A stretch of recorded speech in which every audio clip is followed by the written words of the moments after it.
The Killing of Two Lovers is a really beautifully directed film about a small town family enduring a marriage crisis, a marriage hiatus, if you like.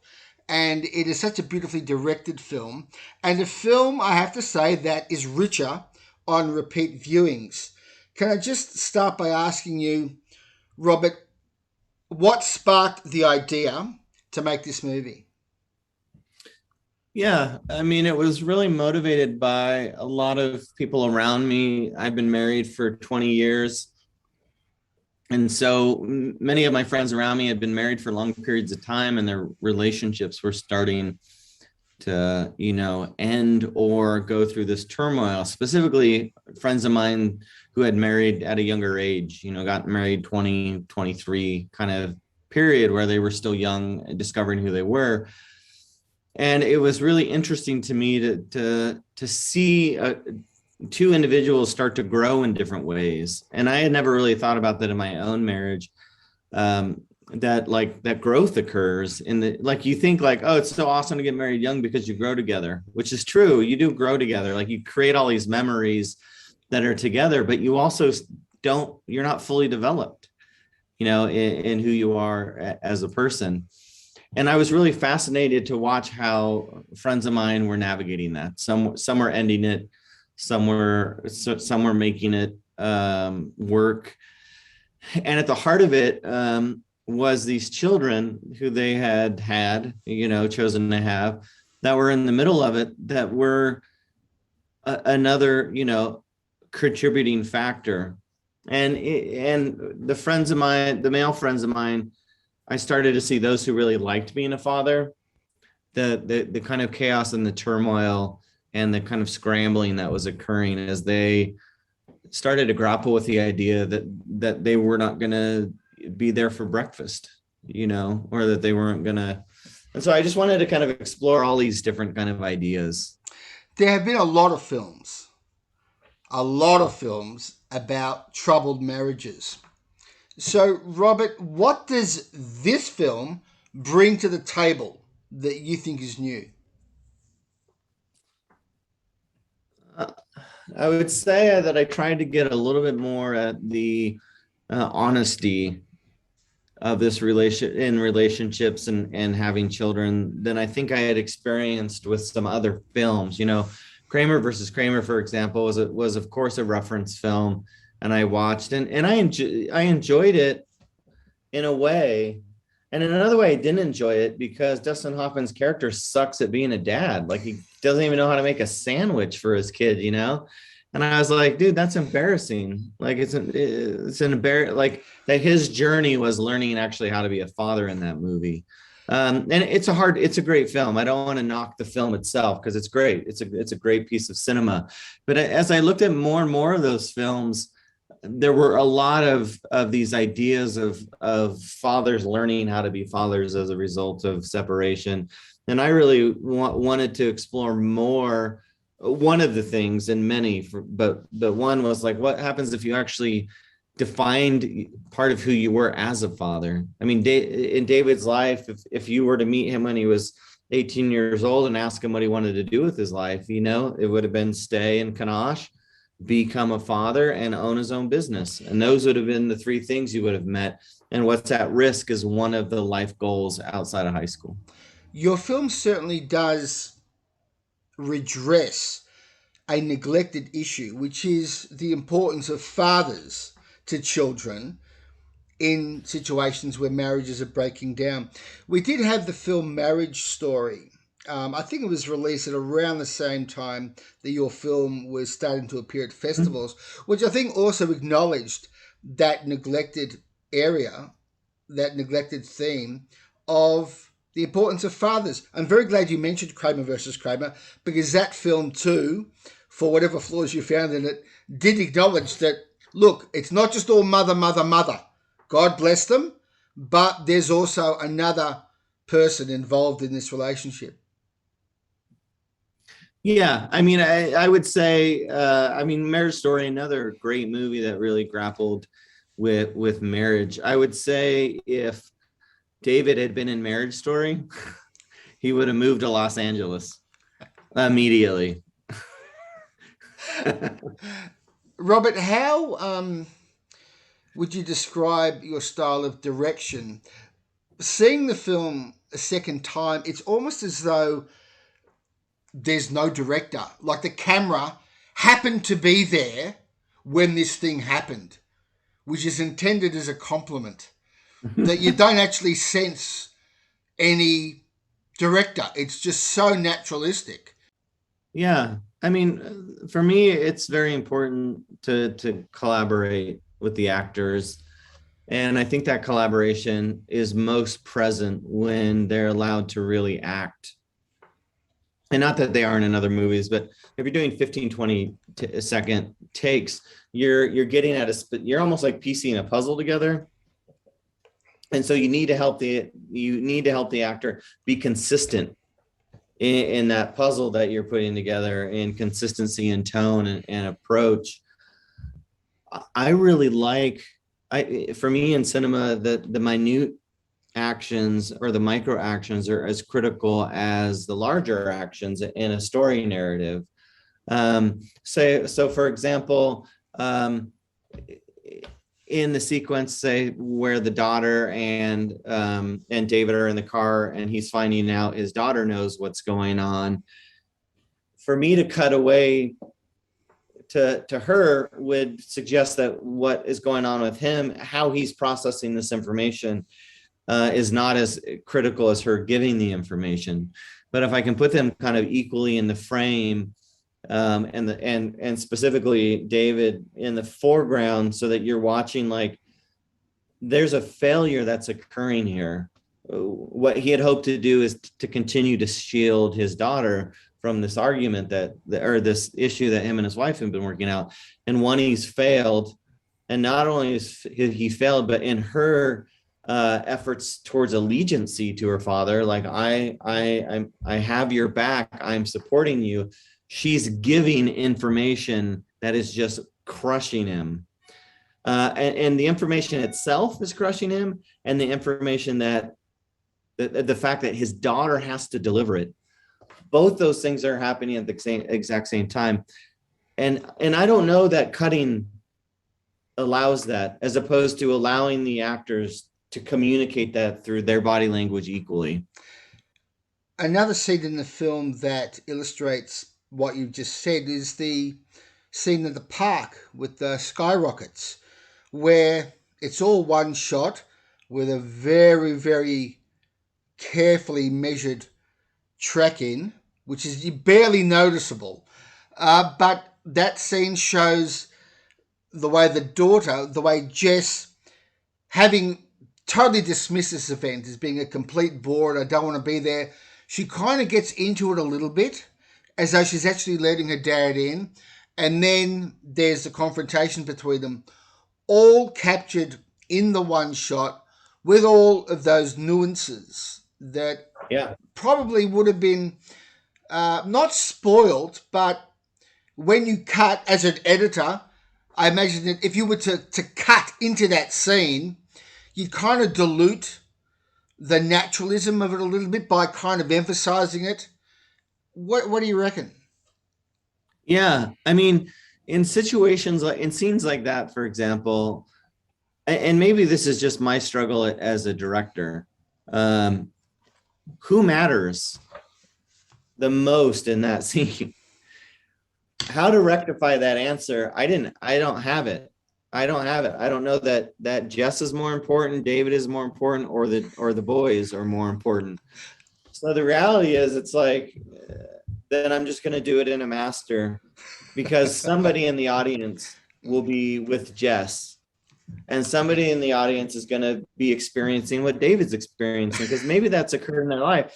And then somebody else will be the boys. Somebody maybe has witnessed this kind of experience and have been a bystander. And all of a sudden, to me anyways, in the way that they're kind of set up compositionally, you get this triangle that's occurring, so that the audience, in my mind, so the audience's eye rotates, and that each of them becomes significant. And times which, maybe David is really struggling and not saying very much, your eye wanders down to the boys who are hugging each other to try and comfort each other, because this thing they don't understand. It's not like they've often seen, their parents and sister argue, and it's not often that you see a teenager parenting the parent, and so they all become very, very critical. And I have found sometimes I just really struggle to try and take away the importance of somebody's experience to focus on somebody else's. Robert, here I was trying to compliment you on the beautiful use of these long shots, and all what you're basically saying to me is I couldn't decide, so I'd use the wide shot. Well, it was pre-planned. I'm kidding, yeah. Of course. I am, of course, kidding, because there are scenes in the film where you are deliberately using long takes. For instance, the scene of I don't want to give anything away, but there's a scene where something happens to David in the car. Now, conventionally, you would have cut to a wide shot, you would have cut to the road, you would have cut to maybe an overhead shot. You could have turned it into like a little action scene. You could have really heightened it. But you keep the camera locked on him in the car. Can you just explain to me briefly what it is about long takes that you love? Yeah, there are a few things that I really love. One, it's just the acting. I mean, if you can imagine me as a director looking through the monitor and watching such a great performance being executed, like the idea of being like, yeah, but then we'll cut to that while this amazing thing is occurring. I mean, I think if there were fluctuations in performance, like, okay, this area sucks and that area is not so great, but the actors knowing that I had anticipated just holding these shots, they laid it all out there every single time under the idea that all of it would work. And the result was it worked. So that element, that relationship, the collaborative relationship, that the actors were really down to do it. I mean, I think if any of the actors had been like, I'm not comfortable learning this much dialogue or existing in the scene for such a period of time, I may have shot the movie different, but they were all very, very excited about it. And then for me, from the storytelling standpoint, when you're dealing with harsh or hard topics, I think there's a lot of value in not allowing escape for the audience, to force them to exist and be there with them. If we had that scene that you're talking about specifically, any moment we had cut away from that, no matter if the effort was to heighten the action tension of the scene as a whole, we would still be giving the audience release. Because we cut to something else, that they were like, oh, okay, I'm not there anymore, because that was uncomfortable. And they would have that sigh of relief, and as a result, wouldn't be forced to experience what the actor is portraying and what me as a storyteller is trying to say to them. Now, despite the brevity of the film, the characterizations are so rich and layered. And one of the things that you embrace with this film is contradiction, which is one of the most ignored, yet one of the most universally shared of all human qualities. Can you just tell me a little bit about how you got the level of performances that you got in this film? Did you have a lot of rehearsal or whatever? And your conscious embrace of that aspect of human nature? Yeah, I mean, I think the contradictions are what I'm most excited about in the ability to tell story. Is that struggle in reality when our own integrity and really who we are as people is challenged in a way that acknowledges the complicated aspect of being a human being. And so it was very important to me in this film that there not be a villain, that actually every character is coming at it from a different angle. And what's happening is the collision. I mean, it's not necessarily an accident that the film takes place on a four-lane road with no stop sign, right? Everyone's driving and no one's acknowledging the right of way, because there is no right of way when it comes to, the human condition in many ways, at least in this narrative. And so Nikki's wanting to grow as a person, and that's colliding with David's expectations of his life, which he just thought, I've got everything I need now, I just get old. You know. And then you have Derek, which in many ways is meeting Nikki at this period in his life where he's thinking about like, hey, I might be, maybe I'm more serious now. Maybe like I'll marry this person and help her raise her children. And he thinks he's having this level of maturity that he's never really experienced before. And so and that's colliding, of course, with David. And I think that's really important because sometimes I find we misunderstand people's objectives. We think, oh, they're just trying to get at me. In reality, they're just trying to get at what they're trying to get at, and that's colliding with where you're headed. And in the context of marriage in general, marriage is such an interesting, weird thing that doesn't really exist anywhere else. I mean, I've made films with of lots of different filmmakers, but I've never said, hey, Oscar, will you be my cinematographer for the rest of our lives together and not shoot any other film than only with me, right? So all of a sudden you give yourself over in this like unprecedented way to somebody who you didn't necessarily know all of your life. And that's fascinating to me. The result is like this complicated, vulnerable position you end up in. Now, we hear a lot about inclusion in the film industry and the importance of diversity policies and representing people on screen that are minorities or are not represented sufficiently in film and television. I think in this regard, your film qualifies as quite an achievement because the characters in the film surely would normally be dismissed as rednecks or white trash. You actually show that the people who populate the flyover states in America, the uncool states, have hearts and they have lives. Yeah. Yeah, I felt it. I grew up in a town in King City, California, that was about 5,000 people and was one of those, most people in California only knew about my city if they had gotten a ticket driving up to San Francisco. They'd be like, oh yeah, I got pulled over there. And I'd always have to be like, yeah, the high patrol station is in our town. And there was about that's about as much kind of regard as there was for this town that I really love. I really loved growing up in and loved my childhood. And I think I have a sensitivity there. And then I lived for a period of time in Nebraska and Iowa in a lot of the rural area. And yeah, there is a misunderstanding in their representation in cinema. And there's not a lot of representation as it relates to the quality of life or the type of life that people who choose to live in these areas live, like the way that they see the world or what their hopes or dreams are. And so I have in my writing really focused, I was like, whoever lives in New York, it's like De Niro can continue to make, New York stories and Scorsese continue to make New York stories. It would be cool to make these smaller stories because they do encompass a larger portion of the United States. And again, I mean, I like it. In many ways, it was neat that Marriage Story came out at the same time that Killing Two Lovers came out, because they parallel in the basic narrative of a marriage struggling, but the demographics and the way in which they're handled is so significantly different that it almost allows you to see the representation.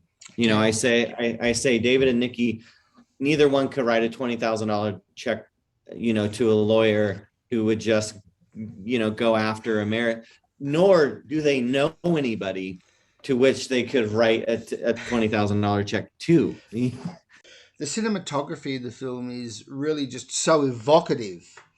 And you've shot in the Academy format, the square format.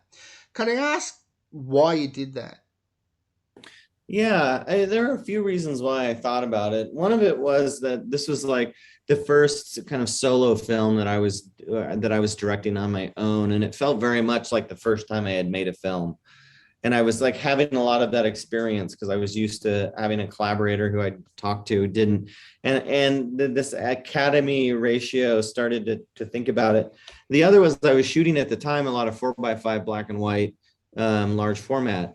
And that's 4:5 aspect ratio. And I was spending a lot of time looking through that lens. And so as Oscar and I began to kind of talk about this film, we talked a lot about like, could this be a family album? Could we, in many ways, frame shots that some of it was, we had 12 days to shoot it. So it was also like, we don't have a lot of time to do coverage, but it was like, could we set up a photograph and allow our subjects to live within that photograph? And early on, the answer was yes. I mean, one of the first scenes that we shot was David leaving his house, driving to park to, hide and wait for Derek to come out of the house. And the aspect ratio felt so appropriate that it confined this beautiful landscape to the purpose or what was existing, which is what was going on with David. And then once we put the camera on the side of David and saw that it really constricted in front of him and behind him, which we really felt like exemplified the kind of, he didn't understand his future and he didn't fully understand his past. And here he is just stuck in this period of time. It just felt so appropriate that we were then focused on like the intricacies and the minute things he did with his face, all of a sudden said so much more. That like paying attention to the steering wheel or even watching the landscape swoop by distracted from like the film's purpose, which is really how this guy is struggling with his masculinity and trying to figure out how to save his marriage without any clue of how to do it or how he lost it. Robert, did you just mention there how long it took you to shoot this film? Yeah, so we just had 12 days You to shot shoot this it. film in, are you kidding? You shot this movie in 12 days. Yeah. How much, that must have meant a whole lot of pre-production, I'm guessing. Yeah, I didn't meet the actors until the first day of shooting. So we didn't get a lot of rehearsal. We rehearsed kind of in the evenings, the day before, the day before we would do some rehearsal. But yes, I don't normally storyboard, and it required me to storyboard every single shot for the entire film, so that we were almost kind of marching through the storyboards. As evocative as the cinematography is the sound design of this film, which is deliberately discordant and striking and, often speaking to what's going on inside the heads of the characters. Can you just tell me a bit about what your intention was with the remarkable sound design of this film? Yeah, Peter Albrechtsen and I we had worked together on a couple other projects, and there was a love for sound shared between us, and not traditional sounds. Um, as I started writing The Killing Two Lovers, I knew I actually sent an email off to Peter and asked him to be a part of the film before the script was even finished. And he, of course, was hesitant, and I still was like, no, come on, I need you on this, and I'm writing it. And so then I sent him the script, and then he said, okay, I think I can do it. And then we went and shot it. And I was sending him a lot of music on credit at the time, like listen to these things, and we were sharing back and forth. It just became really apparent that it was going to be critical in this film that the audience understand the chaos that David was experiencing. Like, he's acting so far out of character. I've talked with people that hate this movie and don't like that I portrayed, like, he's an evil character. How in the world could you do that? And I'm like, yes, he's doing very wrong things in this period of his life, but this small period does not define all of him. And so the way in which Peter and I understood that we could help the audience like understand that chaos was through the sound design, and that we would take these instruments or these sounds that were part of David's everyday life. So one of the things Peter said to me was, hey, the door opens and closes 84 times in this movie. Let's do it more. and have it be part of like his mental state of being. And so you hear when there are no doors closing, doors slamming shut. You hear metal creaking, wood creaking, the sound of these like metals clinking and clanking, all of it, like the everyday aspect of David's life, everything that he hears on a regular basis. And now those things, because again, this life that he had painted this very beautiful life for himself, and it's turning on him as a result of the desire for Nikki to grow, the result of maybe his just comfort of just being in cruise control. These things have now turned on him and are taunting him to change the situation. And so we really wanted that sound. We wanted the audience to understand it without a need for a scene where he explains that to his best friend over a beer or something like that. What's it like being an independent filmmaker in America? I, of course, am talking to you from Australia, which is a country where independent filmmakers are very, very well treated by the government with a lot of access to money. And, usually it's spent pretty well, but it's a lovely reservoir to draw on. You don't have that, do you? So tell me what it's like. Yeah, it's very challenging. It's hard because we live in a country where it's like 85% of the industry, like theatrical releases and whatnot, come from the United States. So film, cinema as a medium is just dominating the rest of the world.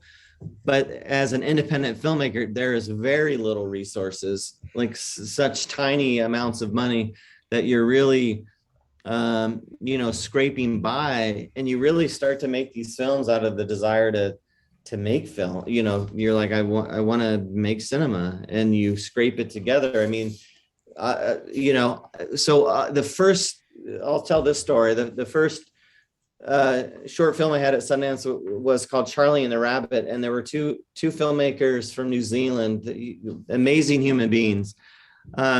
But we were talking about the budgets of their short film, which is about 10 minutes long, and our short film that was 10 minutes long. And ours was made, I cast my son in it, and I offered him candy and a couple toys.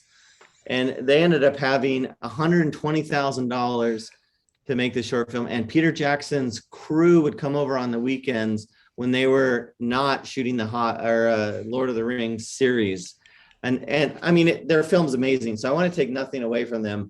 But to put it in context of Killing Two Lovers, our on-set budget was 30 grand and our post-production budget was 30 grand. And so total $60,000 is all we had.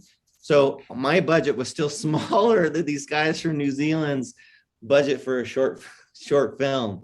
So to get at the struggle of making, American cinema, it's a massive struggle. And then to put us up against like Cannes and Venice, for example, great festivals, and I really love them, but they're concerned about the international audience. So there's one slot for an American film there, maybe two or three. So even to get your film seen or purchased is a very uphill battle. Let me just say for the record that I often compliment Australian filmmakers for what they can do on relatively low budgets. To learn that you made Killing of Two Lovers, production and post-production, for less than $100,000 is astonishing. You should write a book about how you did it. Maybe I'd make some money. And again, just quickly, because you're raising the finances yourself, does that really heighten your determination to make sure that the film does actually get to an audience, that it's going to appeal to a big audience? No, it doesn't affect the appeal to a larger audience because you don't, that's not enough money. There's not a way that I could have made this film that would appease the people that watch CBS, for example, like or the Marvel people who watch Marvel movies. It's like, I don't feel I'll be able to reach them. What I have to, and what I tell my investors is I'm trying to reach people that love cinema, and that maybe this will get into a festival that will help it get attention and help it get a company like Neon behind it. And that's as much as I can promise. And then from there, I just try and make the best film possible, with the resources and my access. It's like, how can I make the best thing possible to allow to hopefully that it would connect with audiences outside of, like, say, my parents, Okay. because they always like everything I do. And so, yeah, I mean, it's a real challenge. It's a real balance to try and make film this way. And the thing about it is, you reference, because you have to go out to investors, you actually know who they are. They're not just, like, yeah, hey, Scott, I'm sorry, I blew 30 grand of yours on this idea. I'm so sorry, You shot this film in December 2018. What has been the life of the film? If you can characterize that, and talk about the effect COVID has had on the film's life. Yeah, we shot it winter 2018, and then I edited it all the way almost till we got into Sundance. We were still doing a little tweaking. Excitedly got into Sundance, which was a dream come true. And then I was, to be honest, I was like super excited. I was like, oh man, because a lot of the European film festivals will fly you out as a result of having a feature. And I was like, oh, I'll get to like see audiences around the world. This is like so exciting. Like Melbourne programmed it. And I was like, oh, I'll get to go to Australia. This will be so exciting. And then COVID hit. And it was like that opportunity was not going to happen. And I for a while was very devastated by it. But then I had a few friends who had gotten films into South by and then didn't even get to share those films, and people that had films at cons and didn't get to share those films. So my devastation, shifted quickly to gratitude that I had an opportunity to be able to see it with an audience, which was really, really thrilling. And then Neon bought it, I believe, in March. And I wasn't sure anyone was going to buy it, because they really wanted, people love the movie, but the thing I constantly get, which is like, you need bigger actors. And Neon came in and said, we love the film, we want to get behind it. And they did. And the result of that has been like unbelievable. I mean, they released it in theaters in the United States, which I was so thankful for. It's being released in Australia, which, again, I was in film school in 2007 when, David Mitchod and the whole Australian Blue Tongue gang were starting to make shorts into features. And it was like finding a home as it related to filmmakers that were telling stories that way. So for me to then have a feature be in Australia I don't know that they'll watch it, but it was a dream come true to be able to like have my film somewhere where the people I was admiring as a young filmmaker were working. And then I just heard yesterday, or somebody texted me yesterday, that it's going to be in Korea. So to have a film with such a small budget be doing so well, I mean, gosh, I can only be grateful. Now, you've shot another film with Clayne Crawford, who's one of the stars of Killing of Two Lovers, called The Integrity of Joseph Chambers. Now, you've made the film. It's in post-production now. You made that during the big, in the COVID era, the COVID virus era. You cheeky devil. How'd you do that? Well, we had a very limited crew. I mean, we had a little more money than we had on the last one, which most of it went to the COVID testing costs. But yeah, I mean, it's a very pared down. I mean, if you think Killing of Two Lovers is pared down as it relates to the number of performers, we had to pare this one down even smaller to make sure that the environment was safe. And so, yeah, I mean, it's a story that really follows this guy, Joe, who's very much afraid that the world is going to end and thinks the answer to that is to learn how to hunt, which a lot of people in these areas have started. It's like every time the apocalypse or some devastation occurs, like gun sales in the United States go up significantly. And I really wanted to capture this idea. Like, I was like, who are these people who just they go out and buy gun? Like, I mean, I'm not against guns at all, but I would never have one in my house as it relates to, I have too many children, but it's like their first response. It's not like my response is like, I should learn how to garden, you know, but many responses is like, I need a weapon. And I really wanted to explore that with Klain, you know, this idea that like the weapon is the answer to like world catastrophe. Should there be an Oscar for independent films? Yeah, yeah, I think so.